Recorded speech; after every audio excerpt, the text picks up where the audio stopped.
नमस्कार। आप सभी श्रोताओं का स्वागत है और सभी दर्शकों का स्वागत है आपके अपने चैनल धर्म अर्थ काम और मोक्ष पर। और आज हम जिस विषय पे बात करने जा रहे हैं वो अपने आप में बहुत ही मेरे लिए तो बड़ा आकर्षक और बड़ा मनमोहक और बहुत ही इंस्पायर करने वाला है।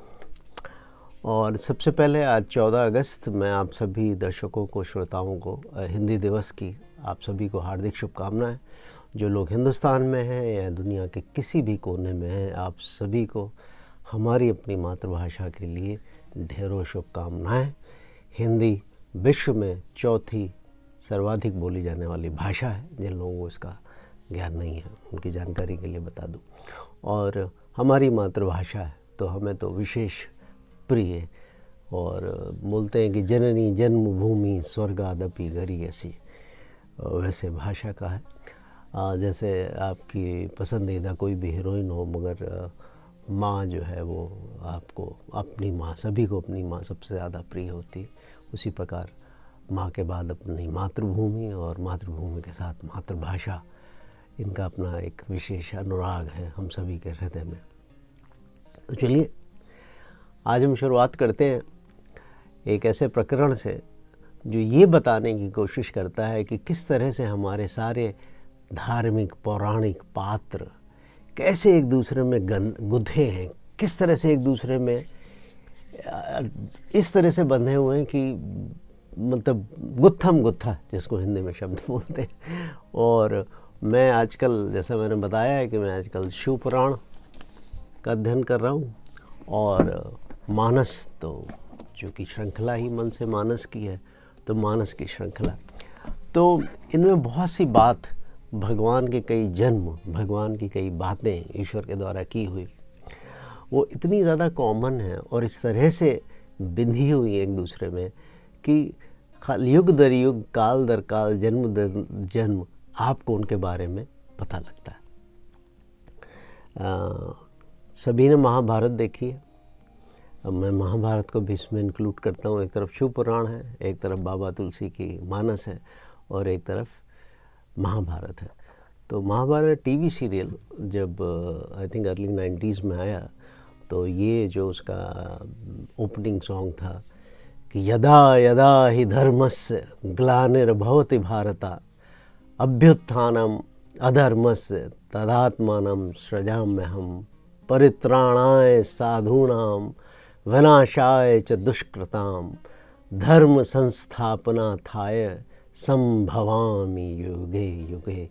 ये युगेश्वर भगवान श्री कृष्ण ये ऐलान करते हैं, ये उद्घोषणा करते हैं कि जब जब धर्म की क्षति होती, हानि होती और दुष्ट लोग धरती पे बढ़ते हैं, तब तक मैं इस धरती पे अवतार लेता हूँ। और ऐसा ही कुछ मानस में बाबा तुलसीदास जी ने रामचंद्र जी से कहलवाया है कि जब जब होई धर्म की हानि, बाढ़ें असुर अधम अभिमानी, और तब तब हरि धरि शरीरा, और हरहि सदा सज्जन कर पीरा। ये बात है। तो महाभारत का ये चूँकि ओपनिंग सॉन्ग मुझे याद आया और मानस में लिखा हुआ है, तो इसमें बड़ी अच्छी बात है। कहानी में मैं कहानी लूँगा नारद मुनि के अभिमान को तोड़ने की, और वो कहानी किस तरह से मानस में भी है और शिव पुराण में भी है। मानस की एकदम शुरुआत में है और उसी तरह से शिव पुराण की शुरुआत में है कि ये इसका भी आरंभ है और इसके भी आरंभ में। आप सभी को जान के बड़ा आश्चर्य होगा कि रामचरितमानस जो भगवान श्री राम के जीवन पे लिखा हुआ एक काव्य है, इसमें जो आरंभ है वो भगवान शिव से शुरू होता है और पहले ही आ जाता है, पहले ही कांड में। उसी तरह से शिव पुराण का जो पहला अंश है वो विश्वेश्वर कांड है और दूसरा अंश जो है उसका दूसरा अध्याय है उसको रुद्रकांड कहते हैं, रुद्र संहिता। तो यहाँ विश्वेश्वर संहिता और रुद्र संहिता। तो रुद्र संहिता में ये कहानी है नारद जी की, और यहाँ पे जो कहानी है वो है आपकी नारद जी की एकदम शुरुआत में, पहले ही अध्याय में, पहले ही कांड में, जो कि बालकांड है। तो यहाँ पे भी क्या है कि कहानी कहा जा रही, और ये कहानी भगवान शिव माता पार्वती से कह रहे हैं कि वो क्या कहते हैं कि जन्म एक दुई कहूँ बखानी, सावधान सुन सुमति भवानी, द्वारपाल हर के प्रिय दो, जय अरु विजय जान सब को। कि वो माता भवानी को, माता पार्वती को कहानी सुना रहे हैं भगवान शिव, और वो बोलते हैं कि भगवान श्री हरि के, श्री विष्णु के 2 द्वारपाल थे, जय और विजय, जो कि जो है ये दोनों पात्रों का बड़ा आप ख्याल रखिएगा, इस कहानी में बड़े रचे बसे हैं वो। तो उनको दोनों ने, उनको एक ब्राह्मण से श्राप मिला, दोनों सनकादिक ब्राह्मण ने उनको श्राप दिया, और जय विजय दोनों द्वारपालों को, और उन दोनों ने पाया रावण का शरीर, राक्षस का शरीर। एक का नाम था हिरण्याकश्यप और दूसरा का नाम था हिरण्याक्ष। और क्या हुआ इनका कि विजय समर वीर विख्याता, धरि वराह बपु एक निपाता, होई नर हरि दूसर पुण्य मारा, और जन प्रहलाद सुजस बिस्ता। तो क्या कहानी कि एक युद्ध में विजय पाने वाले विख्यात वीर थे, इनमें से एक को हिरण्याक्ष को भगवान राम ने वाराह सूअर का रूप रखकर मारा था, और दूसरे हिरण्याकश्यप को आप सभी को पता है कि हिरण्याकश्यप को नरसिंह के अवतार में मारा, और इस तरह से उनके भक्त प्रहलाद की जग में ख्याति गूंजी। तो इस कहानी के पीछे विषय ये है कि भगवान शिव बता रहे हैं माता पार्वती को कि ईश्वर जो है अलग अलग युगों में अलग अलग शरीर लेते हैं, और एक कोई घटना से, मतलब कि खाली इसी कारण से उनका जन्म हुआ, यह आप नहीं कह सकते। तो इस तरह की कहानी है कि एक जन्म कर कारण एहा, जही लगी राम धरी नर देहा, और प्रति अवतार कथा प्रभु केरी, सुन मुन बरनी कभिन घनेरी। कि एक जन्म का कारण ये था जिससे श्री रामचंद्र जी ने मनुष्य देह धारण किया। हे भरद्वाज मुनि सुनो, प्रभु के अवतार की कथा कवियों ने नाना प्रकार से कही है। और वैसे भी मैंने पहले भी कहा है कि हरि अनंत हरि कथा अनंता, और कहाँ ही सुनहि बहुविध सब संता।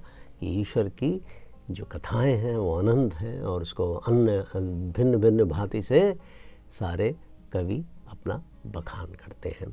तो कहानी क्या, मैं आपको कहानी बता दूं, फिर मैं दोनों जगह से आपको बताता हूं कि वो क्या कहानी आगे बढ़ती है।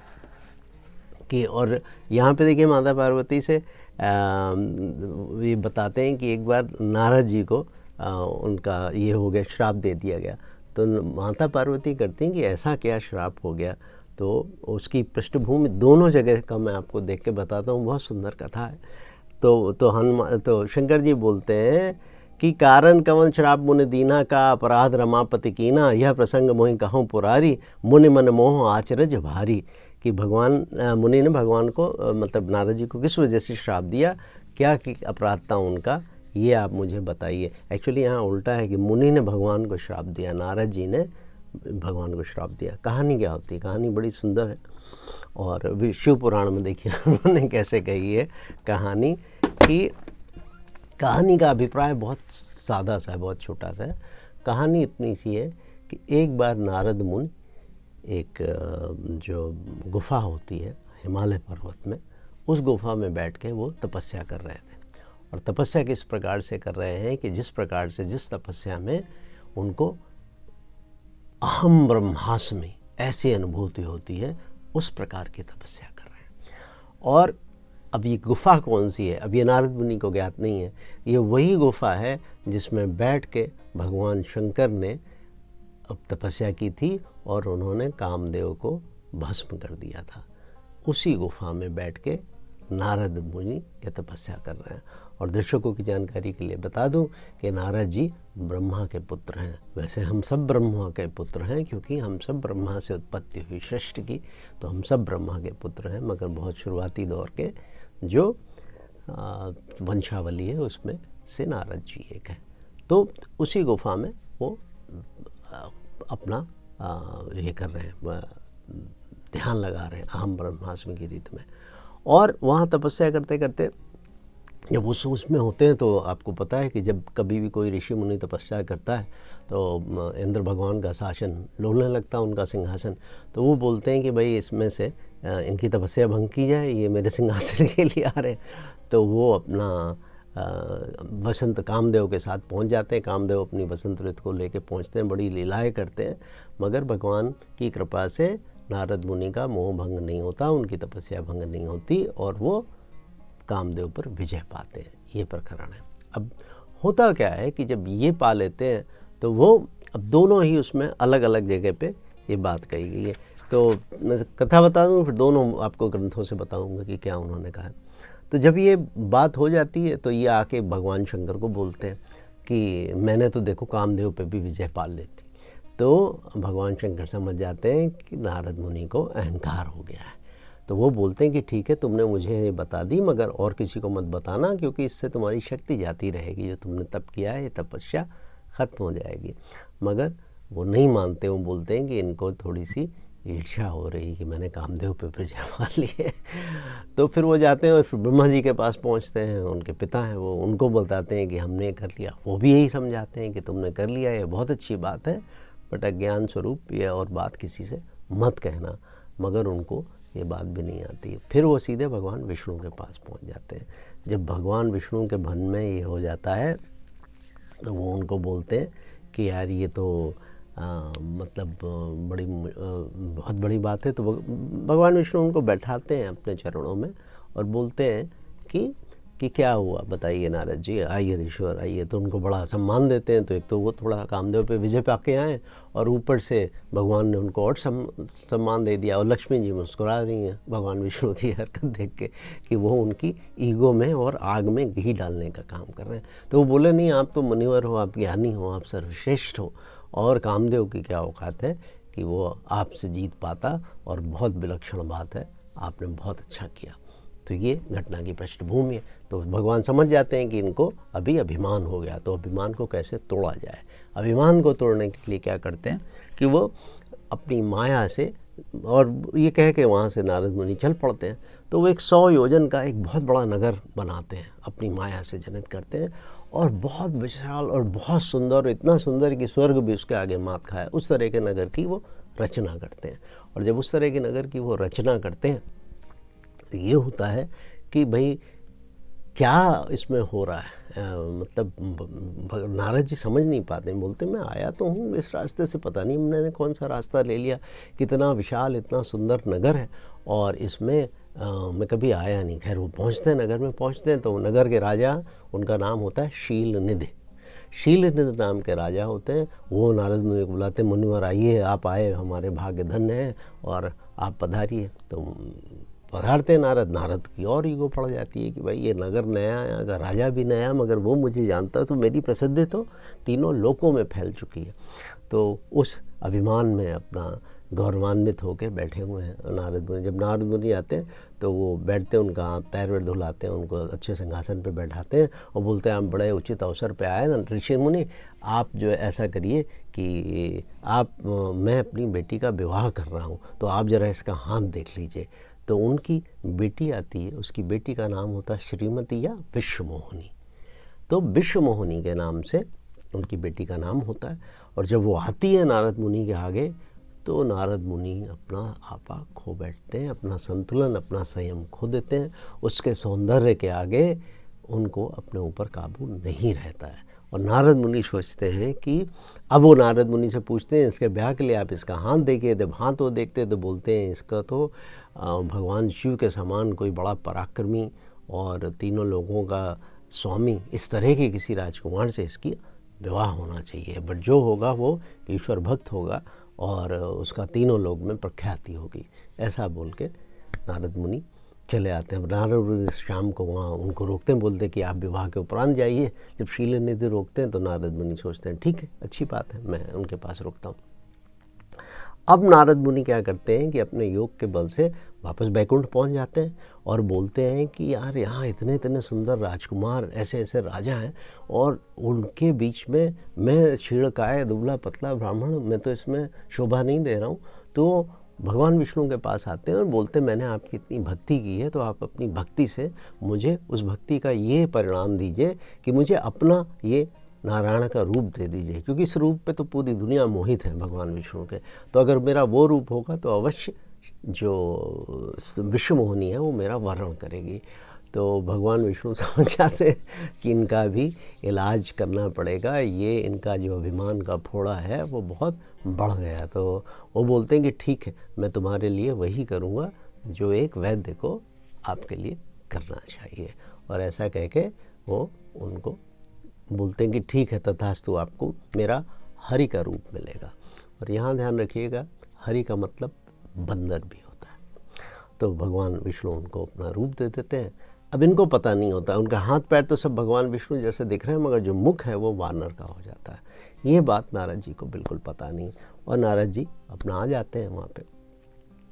वहाँ पे भगवान शिव के 2 गण भी होते हैं, जो 2 गण वहाँ भगवान शिव भेज देते हैं कि भाई ताकि इनको बताया जा सके समय रहते और इनका ये अहंकार मद इनका दूर हो।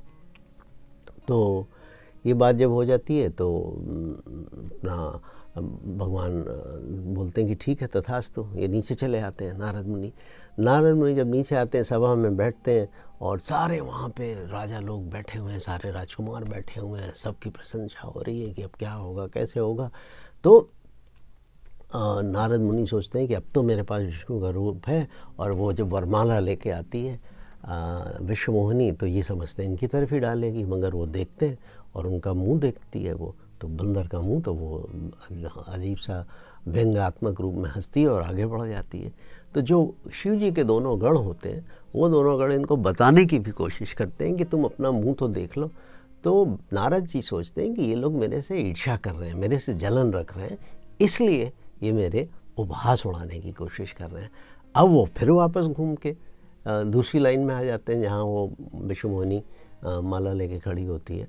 मगर जो है वो फिर उनको देख के वो सोचती है ये बंदा यार फिर आ गया यहाँ पे, मान ही नहीं रहा, ढीठ है। तो आप उनको बड़ा आघात लगता है नारद जी को कि ये तो मेरा वर्ण ही नहीं कर रही है किसी तरह से, अब कैसे होगा। तो उसी समय भगवान विष्णु स्वयं अवतरित होते हैं, और स्वयं अवतरित होने के साथ ही उनका विश्वमोहिनी वर्ण कर लेती है, क्योंकि वो माया जनित होती हैं, और उनको लेके भगवान विष्णु अंतर्ध्यान हो जाते हैं। जब अंतर्ध्यान हो जाते हैं तो अब नारद को थोड़ा सा होश आता है, बोलते ये क्या हुआ, अभी तो सब कुछ था। तो नारद जाके देखते हैं वो दोनों गणों को। वो गण बोलते हैं कि जो है मैंने तो आपको बताया कि आपका मुंह बंदर के जैसा है, मगर आप मान ही नहीं रहे। तो नारद जी अपना हाथ पे वो दे लेते हैं दर्पण, और उस जब शीशे में देखते हैं तो उनको अपना मुख बंदर का, तो नारद जी को बहुत क्रोध आता है, बहुत क्रोध, इतना क्रोध कि इसका जवाब नहीं। और वो बोले कि तुम दोनों जो है, तुम दोनों ने जो व्यवहार किया भगवान विष्णु के गण होने के बावजूद, तो तुम दोनों होगे ऋषि से उत्पन्न अगले जन्म में, मगर होगे तुम दोनों राक्षस। उनको श्राप देते हैं। तो वो दोनों गण किस रूप में जन्म लेते हैं? वो दोनों गण रूप में जन्म लेते हैं रावण और कुंभकर्ण के। और किसके हैं? विशर्वा के पुत्र हैं। रावण के पिता का नाम विशर्वा। ये अगले जन्म की बात है। और ऊपर जाते हैं जब वैकुंठ में, वहाँ पे वो बोलते हैं कि आपको कब, क्योंकि अभी तक वो अपने अभिमान में चूर है नारद जी, वो बोलते हैं कि आपका सामना किसी तेजस्वी पुरुष से नहीं हुआ, और आपको इस बात का दंड मिलेगा कि आपने स्त्री की वजह से, आप हमेशा ये करते हो, आप लीला करते हो, आपने दैत्यों से भी मोहिनी रूप बना के उनसे उनका अमृत छीन लिया, आप सबके साथ, अभी तक कोई आपको टक्कर का आदमी नहीं मिला। तो आज मैं आपको श्राप देता हूँ कि आपने जिस स्त्री के लिए मुझे उसका विछोह कराया, मुझे उसके वियोग में दुखी किया, आप अगले जन्म में आप भी अपने इस रूप, जिसका आपको बहुत अभिमान है, इसी रूप में आप जन्म लोगे और आप अपनी स्त्री से दूर रहोगे। तो वो जो कथा होती है उसमें अगले जन्म में भगवान राम बन के पैदा होते हैं। विष्णु जी लक्ष्मी माता सीता के रूप में पैदा होती हैं, और राम और सीता की कहानी आप सबने सुनी है। ये कहानी में अभी आपको मैं इसके अंश थोड़े से और बताऊंगा, मगर वो मैं अगले एपिसोड में आपको बताता हूँ, ताकि आपको ये पता लगे कि विष्णु संहिता में कहानी इसी तरह से बहुत थोड़ा सा हेर फेर है, और मैं आपको थोड़ा सा दोहों के साथ, थोड़ा चौपाइयों के साथ इस कहानी में और आपको आगे ले जाता हूँ और दूसरे जन्मों की भी गाथा बनाता हूँ। तब तक के लिए आप अपना ख्याल रखिए, जहाँ रहिए स्वस्थ रहिए, मस्त रहिए, और आपके जीवन में हमेशा खुशियाँ हों, आपका जीवन सदा प्रसन्नता से बीते, और आप अपने लक्ष्यों को प्राप्त करें। यही मेरी ईश्वर से आप सबके लिए मनोकामना है, यही मेरी अभिलाषा है। और इसके साथ आज का एपिसोड मैं समाप्त करता हूँ। शुभ रात्रि।